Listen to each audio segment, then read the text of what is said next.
Mumbai, Delhi, Bangalore. Millions of Indians are scrolling relentlessly, but they aren't watching Instagram reels. They aren't watching YouTube shorts. They are watching something entirely different. Microdramas. For many viewers, microdramas fit perfectly into the idle moments of daily life during commutes, coffee breaks, or even while waiting in the line. In terms of the macro, there is the shortening attention span that is happening right now, right? Attention spans are shrinking and shortening, and people want the entertainment to come to them as opposed to them going towards the entertainment. So they prefer when they can consume stories, they can consume content in bites during their travel, during their lunch break, during their dinner or evening breaks, as opposed to planning an entire evening where they are going to be consuming content. But not everyone believes shrinking attention spans explain the phenomena. Media observers point out that Indians still spend hours watching cricket, films, and long-form streaming content. Perhaps the real shift isn't shorter attention spans, it is entertainment designed specifically for spare moments throughout the day. Microdrama didn't create a new habit, they just fit perfectly into the one that already existed. We're just bringing story into that spaces, not just clips or memes, but actual narratives with characters you root for, conflict that escalates, the cliffhanger, which are so strong that people and audience actually want to come back. Now, to understand how disruptive this format is, consider the production timeline. A traditional OTT show can take months to shoot. A microdrama season, sometimes just 3 to 4 days. Entire story arcs are produced at breakneck speed. As a microdrama, it's much more linear, it's much more fractional.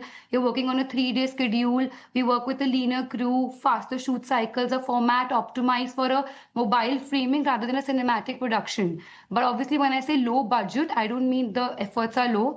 The efforts and the craftsmanship are even higher because we're investing on a tighter scripting, pacing, and an emotional hook per minute than a production grandeur.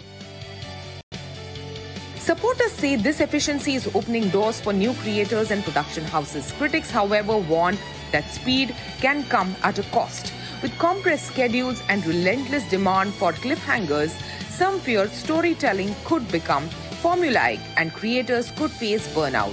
The industry challenge will be balancing scale with quality. Now, the real innovation behind microdramas or the twist in the tale may not be the storytelling, it may be the business model. Unlike Netflix or traditional streaming services, viewers aren't asked to commit upfront. Instead, they watch a few episodes free. Then, just as the hero discovers a shocking secret or a dramatic twist unfolds, the screen locks. To continue watching, viewers pay a small fee, sometimes just a few rupees. Individually, the amount feels insignificant. Collectively, it creates a powerful revenue machine. The microdrama industry now, in less than a year, is already almost $600 million in terms of run rate.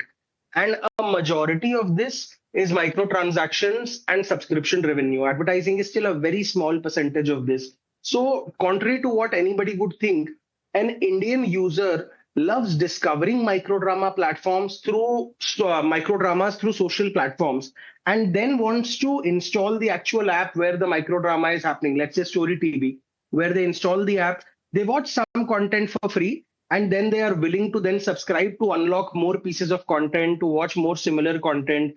We've realized there is a sweet spot that the audience finds, which is anywhere between 100 to 200 bucks a month.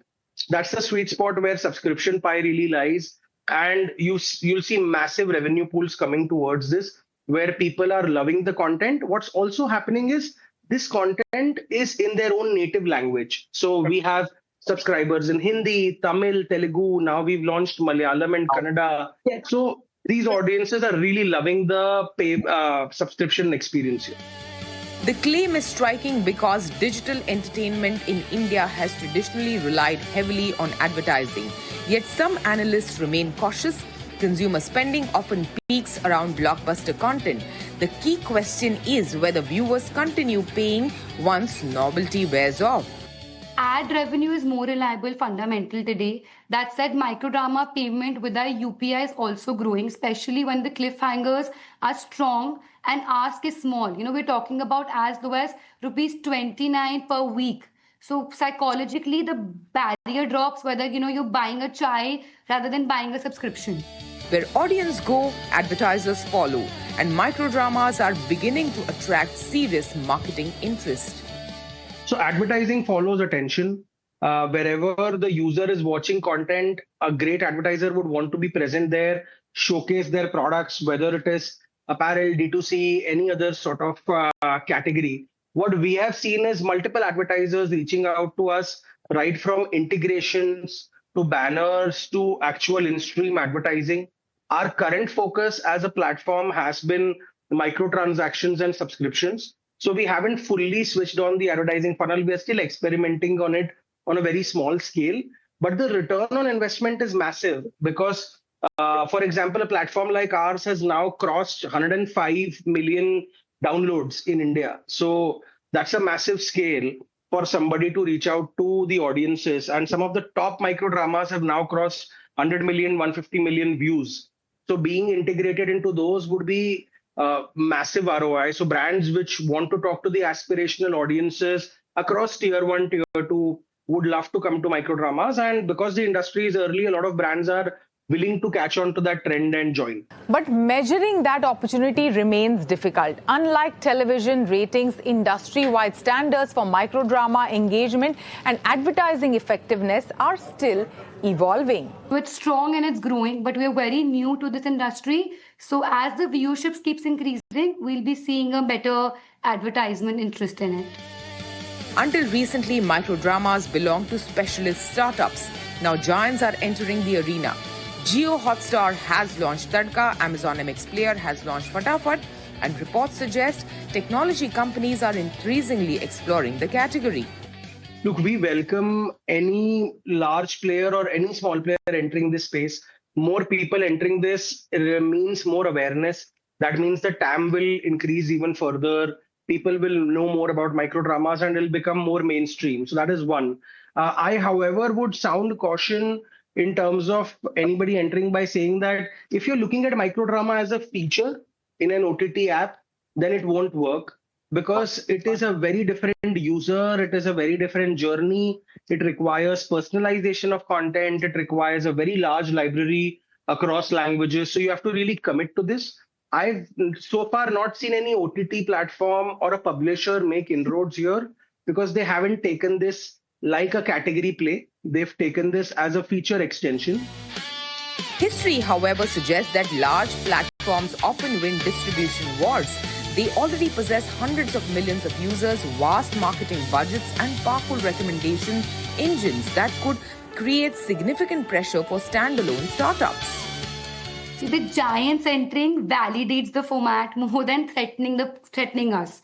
The niche players have one advantage the big platform cannot replace, and that's intimacy with the audience. The survival strategy that I also have for Tuk Tuki is depth over breadth. So, if you own a genre, if you own a language market, own an emotional niche so specifically that a large platform, general ofteness cannot touch it. So even if a Hotstar or Netflix enters a space, even if Google enters a space, if you have depth over breadth and if you have intimacy with the audience, they would not be able to hamper you.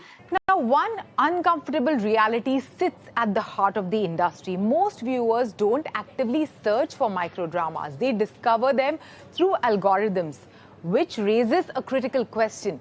Can these platforms build genuine brand loyalty, or are they dependent on social media companies for survival? I'll see that virality can only get you discovery. It doesn't build a platform. What builds a platform is everything that happens after the first episode. How seamlessly the next step is, how well the recommendation engine understands you, whether the next title lands as well as at first. Brand loyalty streaming is really just another word of habit. And habit is built through consistency and reliability. Yet discovery remains the lifeblood of the business. If social media algorithms change, audience growth could slow dramatically. The same algorithm that creates a hit today could bury it tomorrow. Single platform in China called Hongo is bigger than their entire Chinese box office. So that one platform is $6 billion. So I wouldn't be surprised if singular platforms such as ourselves hopefully become bigger than the entire film industry's revenue. And second, the entire market should cross $4-5 billion by 2030-31. And that would be a great aggressive growth rate, but that's also reflective of the demand of the audiences. There are 850 million people with smartphones, and Right. the number that we're talking about does not require everyone to pay or subscribe. It only a fraction does it, it becomes that larger market. The bullish case points to China, the skeptical case points to history. Many digital content trends have experienced explosive growth before